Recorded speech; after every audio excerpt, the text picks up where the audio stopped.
Cosmologists can trace the evolution of our universe back 13.8 billion years to the Big Bang. But the Big Bang itself is an event still shrouded in mystery. In this series, we explore competing models of the early universe. While cosmologists may disagree as to the true nature of the Big Bang, what they do tend to agree on is that when the entire observable universe is far smaller than an atom, the strange world of quantum mechanics surely becomes relevant. At Cambridge University, one of the first attempts to build a cosmology based on quantum theory was pioneered by Stephen Hawking, Thomas Hertog, and James Hartle.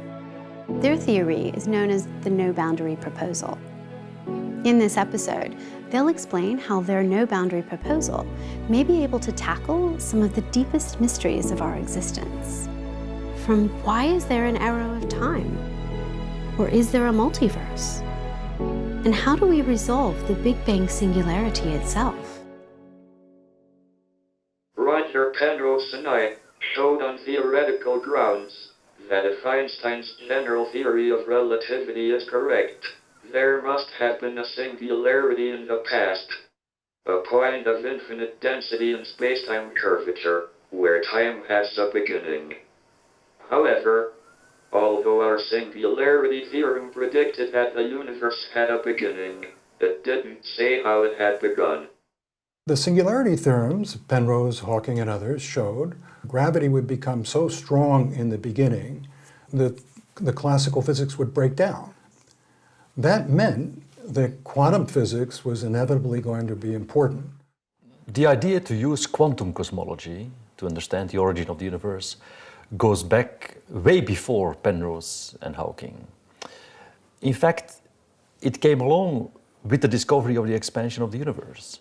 So even in the 30s, people began to ask the question, well, what happens at the origin of the universe?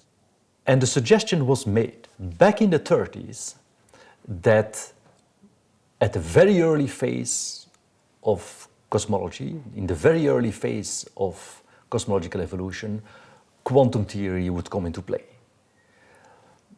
But of course, in the 30s, the tools were not available to say anything about the origin. This was just an idea for an idea, as John Wheeler would have said. The initial singularity theorems developed in the 1920s by Friedman and Lemaitre had the unreasonable assumption that the universe was perfectly symmetrical. In the 1960s, Penrose and Hawking developed new singularity theorems that did not require this premise. So in the early days, you could have said, well, the initial singularity, the initial Big Bang singularity, is a feature of very specific universes. But Penrose and Hawking showed that, in fact, this initial Big Bang singularity is a generic feature. The real lesson of the singularity theorems is therefore that we need to combine the general theory of relativity with quantum theory in order to understand the origin of the universe. In the 1970s, Stephen Hawking discovered that when quantum theory is applied to black holes, it causes them to evaporate, giving off what is now known as Hawking radiation. Stephen and Jim both realized that if quantum theory has such a big effect on the singularity inside black holes, presumably it also has something to say about the cosmological singularity. It was at a conference in the Vatican in 1981 that I first put forward the suggestion that maybe time and space together formed a surface that was finite in size but did not have any boundary or edge. Together with James Hartle from the University of California, I worked out what physical conditions the early universe must satisfy if spacetime had no boundary in the past. Our model became known as the no-boundary proposal. It says that when we go back towards the beginning of our universe, space and time become fuzzy and cap off, somewhat like the North Pole on the surface of the Earth. In the singularity, the Big Bang is a moment of infinite density and curvature. But in the no-boundary state, there's a smooth surface, which, although finite, does not have a single point of origin. The key concept is the idea of a wave function, that sometimes a particle can act sometimes like a wave and sometimes like a particle, a photon say, right? When it's acting like a wave, it's described by a wave function. The no-boundary proposal treats the universe quantum mechanically, and therefore the mathematics needed to describe this strange quantum world will be needed for the universe as a whole. And the starting point to do this is Richard Feynman's sum over histories formulation of quantum theory. So unlike the Copenhagen interpretation of quantum theory, where you have an external classical world, in Feynman's sum over histories formulation, everything is part of the system. It says essentially that if a particle goes from A to B, it doesn't follow a single history, but it follows all possible paths connecting A to B. Just like in the famous two-slit experiment of quantum theory, where you have a particle that goes through both slits, and the superposition of paths. A path integral assigns a weighting, or relative probabilities, to different possible histories of the universe. The no-boundary proposal is a selection principle that selects the subset of histories of the universe that close off in the past, and so allows us to determine which histories of the universe have the most significant contribution. The most significant contribution will come from a geometry that is Euclidean on the bottom of the shuttlecock and an expanding de Sitter universe on the top of the shuttlecock. What I mean when I say the geometry is Euclidean is that it has 4 space dimensions and no time dimensions. What I mean when I say that the geometry is Lorentzian is it has 3 space dimensions and 1 time dimension, just like the geometry we experience every day in this room. The no-boundary proposal is a model of the Big Bang that is based on quantum gravity. It is given by the path integral over all Euclidean metrics, without boundary. By contrast, the Hawking-Penrose theorems are about Lorentzian spacetime, which has a boundary at the singularity. To describe the wave function and its superposition, physicists use imaginary numbers. But what are these imaginary numbers, and why are they so important for the no-boundary proposal? Well, imaginary numbers are numbers which square to something negative. I is an example, and I squared is -1. The no-boundary wave function describes or assigns different probabilities to different histories of the universe. And it does so by associating each history to a geometric construction, the famous shuttlecock construction, in which a history is in fact rounded off in imaginary time. In this context, when we say imaginary time, the no-boundary proposal, we are really talking about geometries in which time behaves as a space direction. The no-boundary proposal does not describe a single history for the universe, but it describes an ensemble of different histories. The past is probabilistic, just like the future. It's symmetric. So in that sense, it is similar to a wave function of an ordinary quantum mechanical system, which describes an ensemble of different histories or paths, just like in the two-slit experiment. So if that's true, then there must be a wave function for the universe. And the question is, what is it?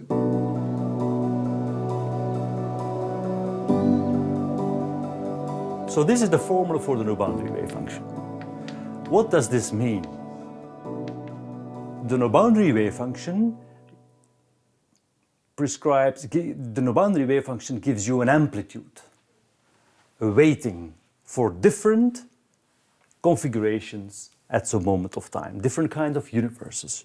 You could think of each h and phi as a universe. The amplitude of each universe, according to the no-boundary wave function, is given by a Euclidean path integral. There is no notion of time at this level. Time does not appear in this formula. Now there's a special condition, the no-boundary condition, which asserts that those histories contribute to the path integral which have no other boundary except the one at which you're evaluating the wave function. And that's what leads to that shuttlecock picture. How am I going to draw a geometry which has no other boundary than the boundary at which I'm evaluating the wave function? I naturally draw something like this, right? So these shuttlecock geometries, they are geometries, complex geometries, which start out with all dimensions behaving as a space dimension. This region, which is Euclidean, and where all dimensions behave as a space, changes. The spatial dimension remains a circle, but the time dimension opens up and becomes distinct from the space dimension and describes a universe in which a spatial circle grows and grows and grows. I can no longer interchange time and space here. This is the way time, Lorentzian time evolution, emerges when the universe gets larger from what is initially a quantum fuzz. Classical physics is not fundamental. It's an emergent phenomena, we believe, from a quantum mechanical theory. The notion of classical evolution emerges from the no-boundary wave function when the universe gets sufficiently large.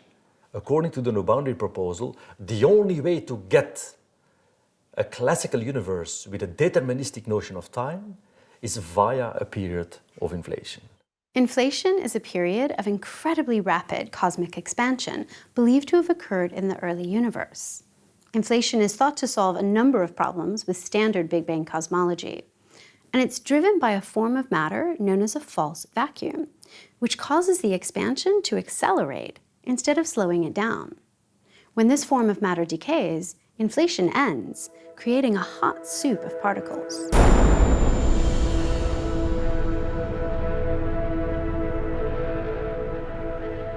The no-boundary proposal explains how inflation started in the first place. Inflation produces a very large, ununiform universe, just as we observe. However, it would not be completely uniform, because in the Euclidean path integral, histories that are very slightly irregular have almost as high probabilities as the completely uniform history. The theory therefore predicts that the early universe is likely to be slightly non-uniform. This produces small variations in the intensity of the microwave background from different directions. Some regions will expand slower than others, which eventually leads to the formation of galaxies. Detailed observations had confirmed there are indeed changes in the intensity of the radiation at the level of about 1 part in 100,000. Moreover, the observed pattern is in excellent agreement with the predictions of inflation, combined with the no-boundary proposal.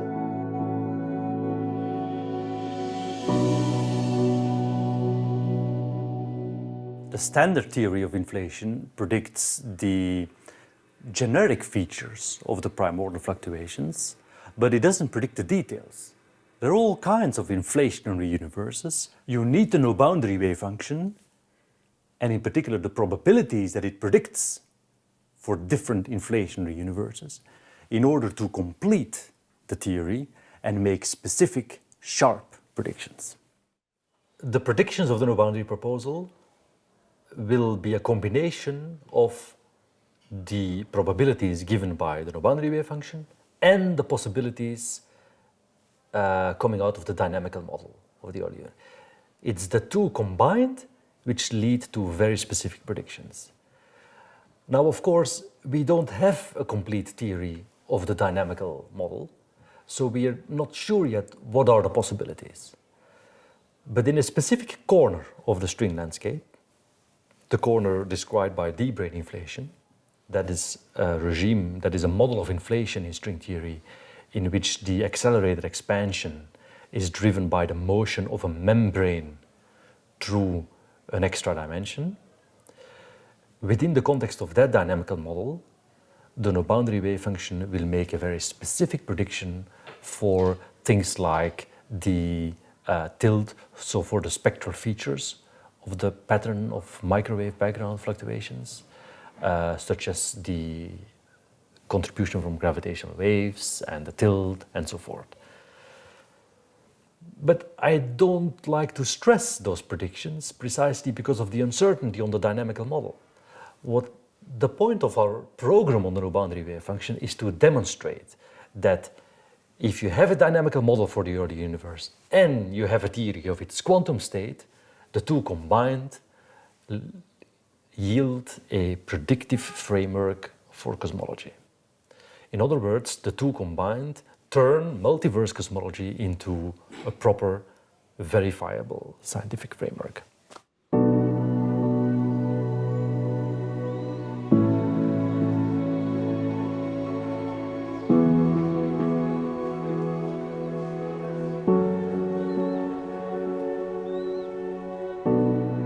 The goal of cosmology is to construct a model of the universe that makes falsifiable predictions that can be tested by observations. And to falsify the no-boundary wave function, you would have to identify correlations that are impossible within the theory, such as, for instance, spectral features of the primordial perturbations, which are incompatible with inflation. So for a long time it was thought that the no-boundary proposal predicted essentially an empty universe with just a little bit of inflation. However, that prediction is what we now call a bottom-up probability of the no-boundary wave function. It's a probability which you derive straight from the wave function and which does not take into account the condition that we actually exist in the universe. When it comes to testing the no-boundary proposal against our observations, we first must include the condition that we are part of the universe, that we are part as a physical system of the universe. That condition, so in other words, we have to calculate a conditional probability in order to compare the predictions of the no-boundary proposal with our observations. It turns out that this condition has a large effect on the probabilities predicted by the no-boundary proposal.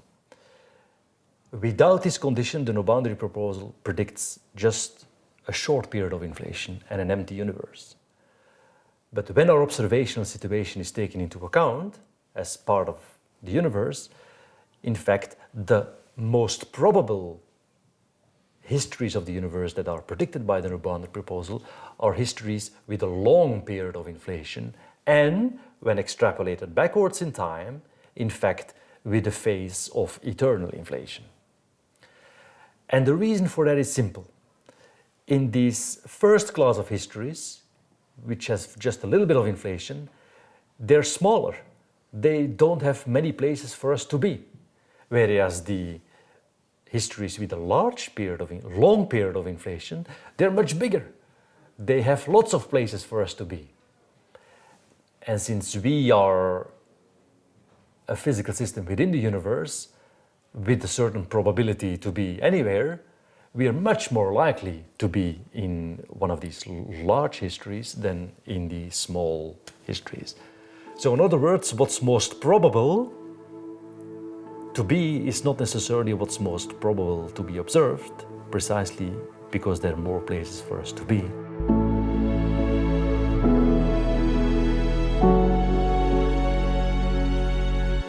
What temperature we will observe for the microwave background? That question doesn't make any sense because it doesn't say what time we look at it. So you need to distinguish between predictions for whole histories of the four-dimensional histories of the universe and predictions for our observations of it, which are typically at one moment of time. That difference between the two kinds of probabilities, probabilities for observation and probabilities for the whole history of the universe, I think capture a large part of the difference of what's meant by top-down and bottom-up. It turns out that the top-down probabilities given by the no-boundary proposal predict that we have a long period of inflation in our past. and therefore we predict a flat universe. In fact, we predict a universe with so much inflation that it has a period of eternal inflation. In our previous film, Alan Guth, the father of inflationary theory, claimed that inflation is generically eternal. In other words, almost all models of inflation lead to a multiverse. The multiverse arises in inflation from the same quantum mechanical effect that leads to the irregularities in the early universe seen in the microwave background. This is because if one traces the universe's history backwards in time, deep into the face of inflation, one can encounter a regime of eternal inflation. In eternal inflation, the quantum fluctuations in the energy density of the matter are large. It is usually thought that this can keep inflation going forever in some regions of the universe. Our observable universe would then become a local pocket universe, a region in which inflation has ended.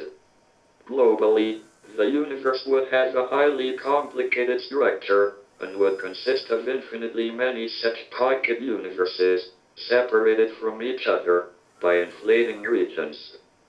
The local laws of physics and chemistry can differ from one pocket universe to another, which together form a multiverse.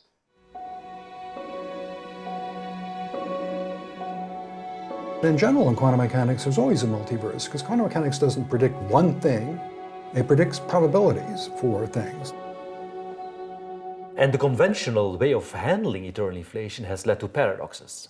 Eternal inflation seems to produce an infinite number of each kind of pocket universe. So what should we tell the observers as to in which pocket we are? That problem clearly shows that the conventional theory of eternal inflation is incomplete.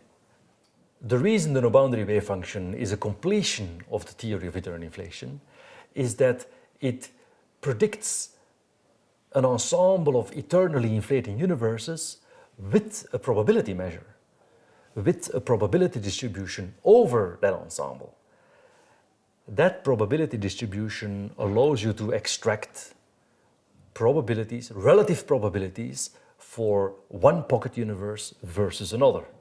And it's those relative probabilities which are the key quantum mechanical prediction for what we should observe. A number of scientists have claimed that many features of the universe are delicately fine-tuned. One example is the initial conditions for inflation.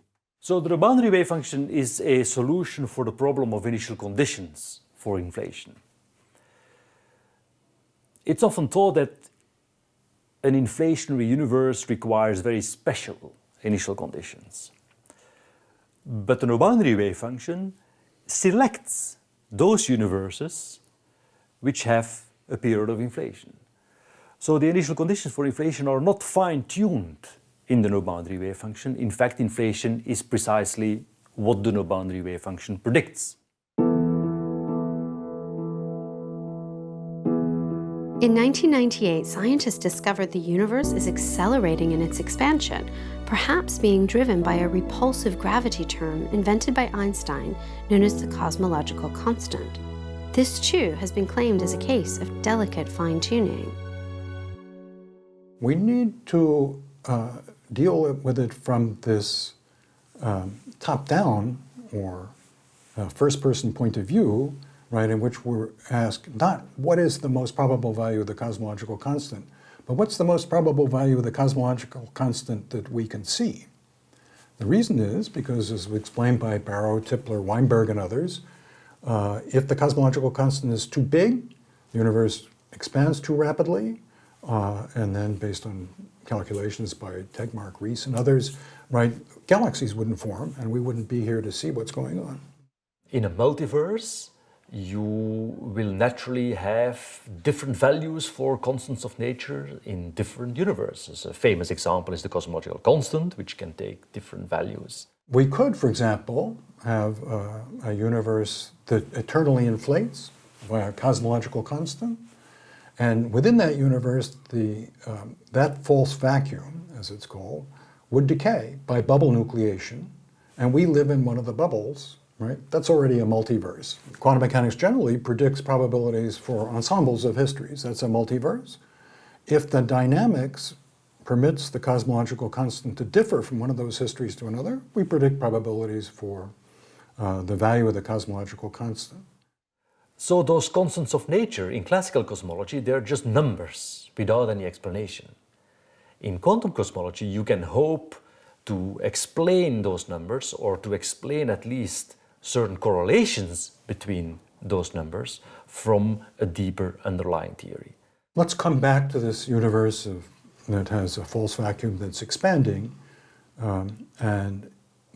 but also decaying by nucleation of bubbles of true vacuum. If you run that forward for any bit of time, you get a very complex structure, a roiling sea, so to speak, of bubbles. That's very difficult to calculate. In fact, it's so difficult that people assume for the minute that there's only a finite number of them and then try to let the number go to infinity. That's called a measure. Calculating probabilities in an infinite multiverse is no easy task. It requires a counting procedure known in mathematics as a measure. But there's no agreement among physicists as to what measure to choose. Is there another way out of this measure problem? There's a simpler way of doing it, which is this first-person top-down idea that you should focus on just what it is you observe, one bubble, right? And ignore all the other bubbles. And there's a way of doing that in quantum mechanics called coarse graining. To me, fine-tuning is a top-down question. It doesn't mean very much to say, well, the theory is wrong because it predicts some universe which we can't observe. To me, the real question is whether the constants of nature that we observe, given we exist within a universe, are likely or not.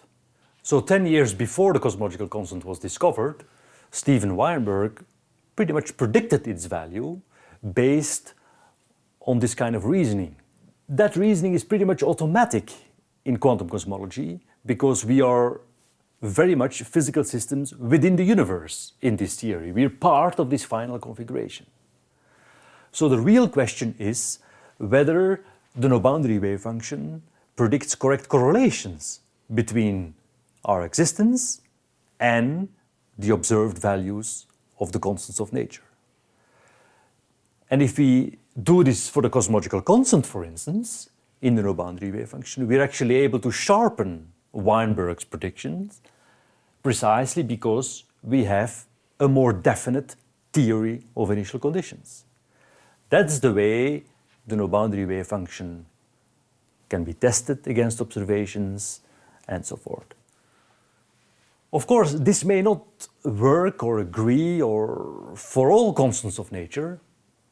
We're not even sure that all constants of nature can really vary from one universe to another in the multiverse. But those constants of nature which can vary can be predicted using this kind of method. For the other constants, I don't really know. Some of them might be determined by the theory. So in a way, they might be necessary.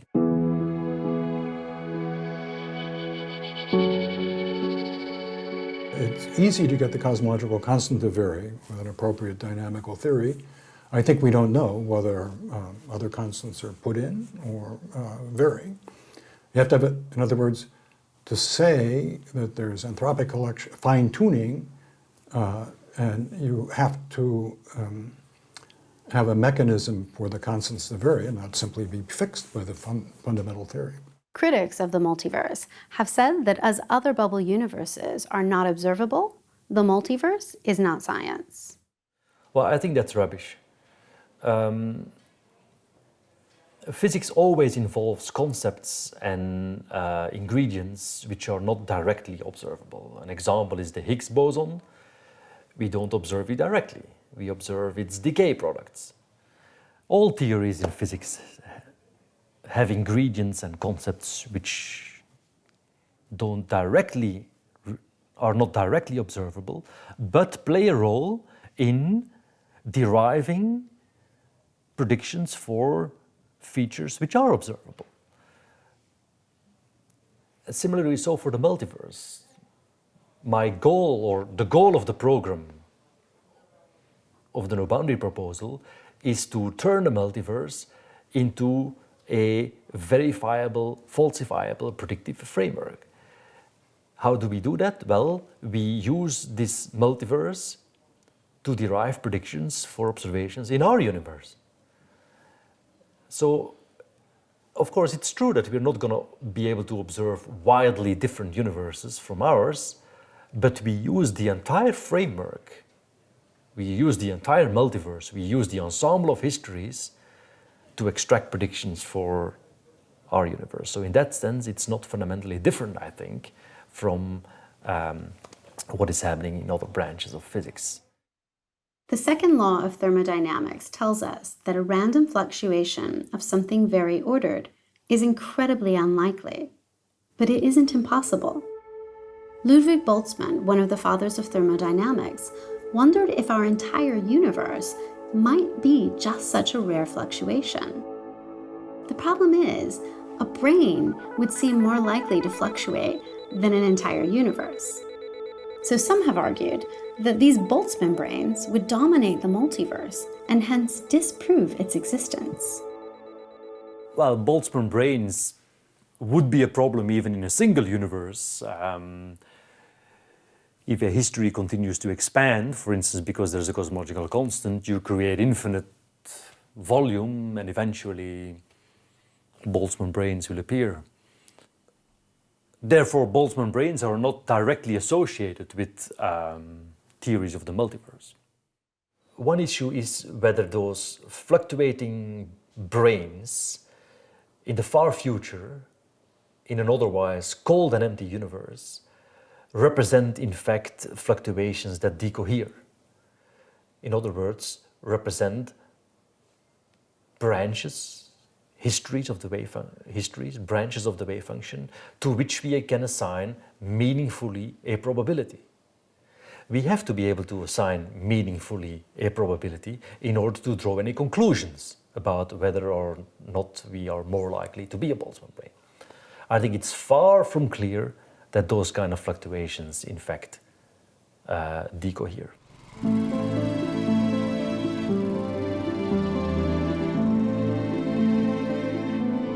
Jim, Thomas, and I have recently studied eternal inflation from a different viewpoint. Our approach is based on the concept of holography in string theory.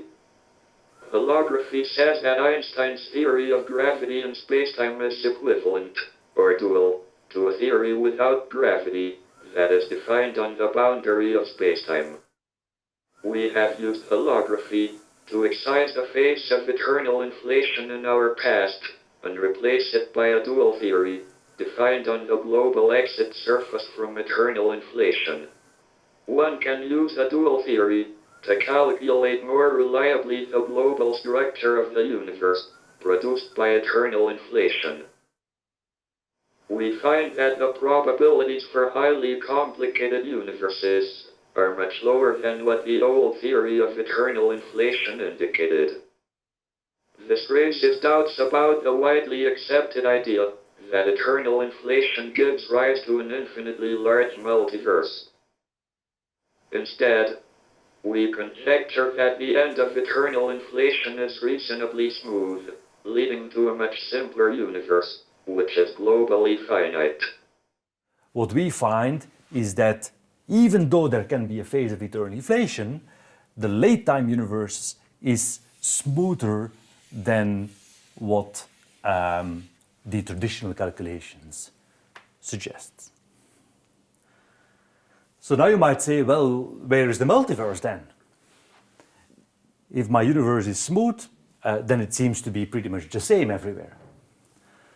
But remember that the no-boundary wave function is a function of the late-time configuration. Therefore, the multiverse is still in there. The no-boundary wave function describes or assigns probabilities to different kinds of universes. It's a multiverse not consisting of pocket universes in a single spacetime, but it's a multiverse consisting of an ensemble of different universes. Okay? More quantum, if you like. All theories are approximations.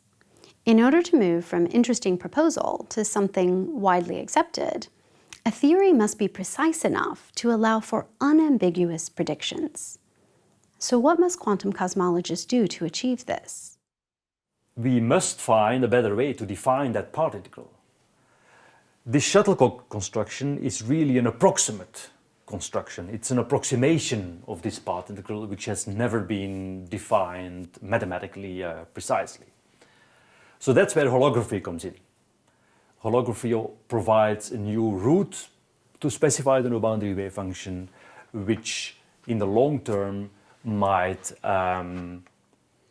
give us a more precise formulation of the wave function, perhaps not even based on traditional notions of space and time. We are most interested now, right, in learning how to compute, right, quantum mechanically what goes on in the early universe, irrespective of what the particular proposal is. How to get between the wave function of the universe, which is a fundamental theory, part of the fundamental theory, and predictions for observations. And that's a fairly hard thing to do. We can do that in a sector, if you like, of the wave function of the universe that's close to classicality. And there we think we know what we're doing. Susskind, Page, and other people speculate, right, that if we look for big quantum fluctuations, right, then we would predict more probable things that are not like what we see. We don't know yet, right? They might be right, but we have to develop our techniques of computation. In the meantime, we're making progress on how to compare things.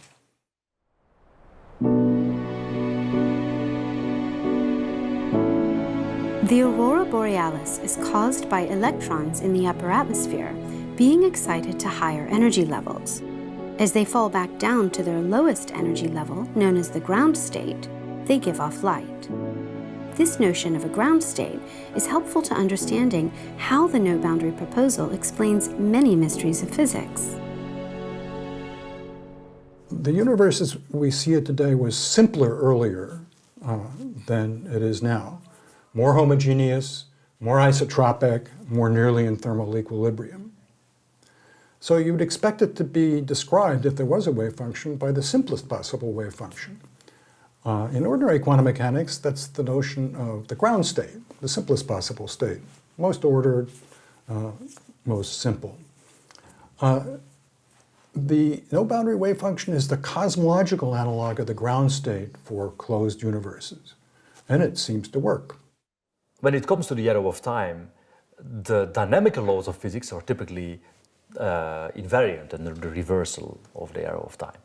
So the observed arrow of time must have something to do with the initial conditions. The fluctuation started out small, right, and grew. Complexity, the universe started out simple and became more complex. Those are the basic features, right, of arrows in time. Complexity is increasing, and that can be quantified by appropriate entropies that also increase. The regularity of the shuttlecock geometry implies that all fields are initially in their ground state. So the no-boundary proposal implies that when a classical universe emerges, this will be in a very much in its ground state, no structure. So it implies that the structures develop away from the Big Bang towards the future. In one of our previous films, Sir Roger Penrose argued for a cyclic cosmology to explain the deep mystery of why the entropy was so low at the Big Bang. The no-boundary proposal predicts that. So it may be a mystery, I think, to Roger, right, why the no-boundary proposal, but once you accept that, then I think you have arrows of time. Interesting enough, the no-boundary proposal predicts bouncing universes as well, Then it predicts arrows of time that are in one direction on one side of the bounce and the other direction on the other side of the bounce. Now, if you have a bouncing universe that collapses, reaches a minimum, and grows, you might ask, where are the fluctuations so small? It's not at one end, not the other end, it's in the middle. Aaron Wall, a former student of Jim Hartle, has argued that the no-boundary proposal is not really a universe with a beginning, because the beginning only occurs in imaginary time. In real time, the no-boundary proposal implies a universe that is eternal to the past and future. First of all, it's important to stress that what Wall means by real is not imaginary in the sense of fictitious, but imaginary in the sense of complex numbers. It's a closure of the universe, so it's very much like a beginning of time. It happens in imaginary time, as Aaron says. You might wonder how that shuttlecock construction is connected to the histories of the universe in real time. You will typically find that the classical extrapolation of the history backwards in time exhibits a kind of hourglass structure. It's a sort of, you have a contracting phase going backwards in time, and then you have a kind of bounce, and you have another expanding phase on the other side of the bounce. So you might think, well, this is very different from the no-boundary proposal, but in fact it's not, because the no-boundary proposal predicts that near that bounce, all fields are in their quantum mechanical ground state, their minimum energy state. There's no structure near the bounce. The structure in those histories develops away from the bounce in both directions. That means that there is an effective arrow of time which goes away from the bounce towards the future, but on the other side of the bounce, the effective arrow of time goes the other way. That means that in those histories, there is absolutely no communication between both sides. Many models for the early universe, whether they be derived from string theory, loop quantum gravity, or inflationary cosmology, seem to be converging on the idea that our expanding universe has a mirror image of itself, creating an hourglass-like structure for the cosmos. I agree that this hourglass kind of picture of the universe is emerging from various angles now. But the natural initial condition will evidently make the early universe rather simple. And that automatically leads you to that hourglass kind of evolution with the arrow of time pointing in opposite ways of the bounce.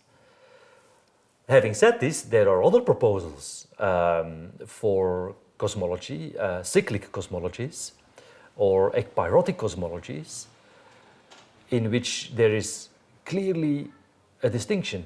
Those proposals also invoke a sort of bouncing phase, but the arrow of time does not reverse. The arrow of time always goes forward. In other words, there is communication from the pre-bounce phase or the pre-Big Bang phase to the post-Big Bang phase. And eventually, I would imagine that both kind of proposals will lead to observationally distinct predictions and will be able to rule one of them out. Alex Vilenkin has proposed a different quantum origin for the universe, where space and time tunnel into existence from a state of no space and time, similar to the way that virtual particles fluctuate from the vacuum. He claims this has a number of advantages over the no-boundary state. Alex Vilenkin, who I know quite well, is a brilliant scientist, right? And we have to take seriously that we're not going to have a slam dunk theory of the wave function of the universe. The no-boundary proposal will predict that we come from a regime of eternal inflation at a rather low value of the potential.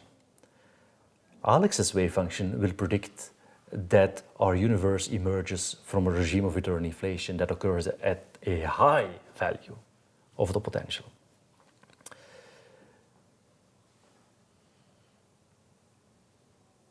In these simplest dynamical models, I believe Alex's proposal is ruled out because regimes of eternal inflation at a high value of the potential will naturally occur when the potential has a polynomial behavior.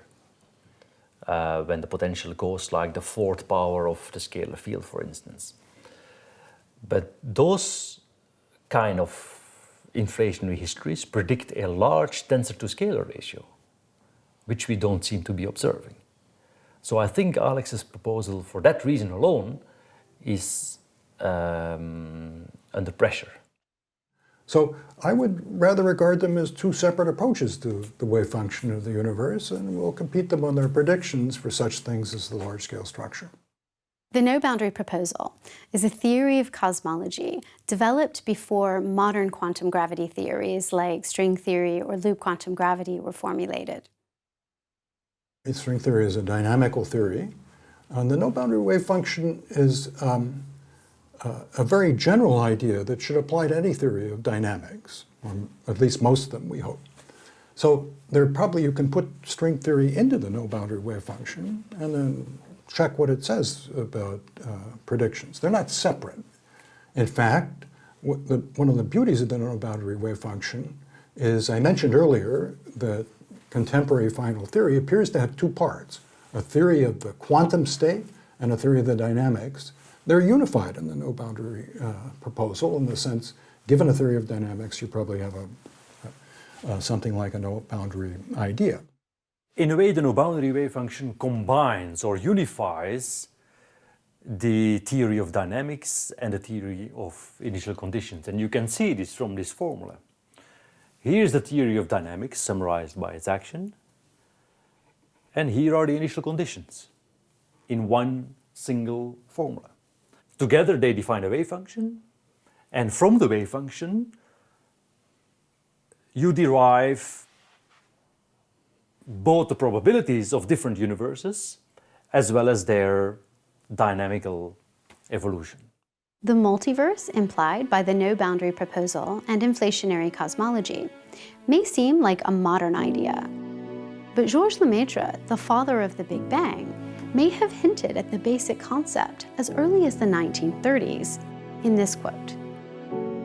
Clearly, the initial quantum could not conceal in itself the whole course of evolution. The story of the world need not have been written down in the first quantum, like the song on a disc of a phonograph. Instead, from the same beginning, widely different universes could have evolved.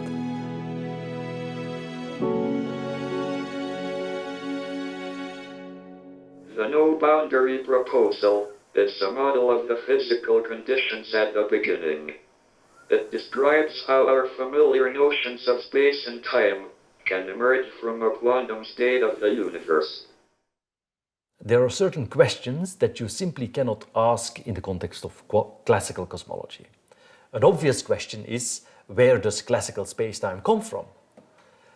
Classical spacetime is assumed, obviously, in classical cosmology.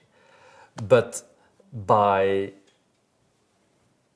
deriving, so to speak, classical cosmology from an underlying quantum theory of the universe, you can ask in what regime and how classical evolution emerges. So you get a deeper layer of understanding of the basic building blocks, ultimately, of our universe.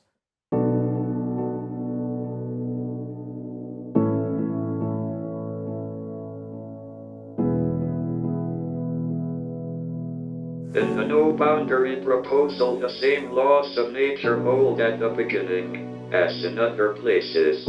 The beginning of the universe would be governed by the laws of science. This removes the need for an intelligent creator. Ever since the dawn of civilization, people have craved for an understanding of the underlying order of the world. Why it is as it is, and why it exists at all. There ought to be something very special about the boundary conditions of the universe, and what can be more special than that there is no boundary. And there should be no boundary to human endeavor.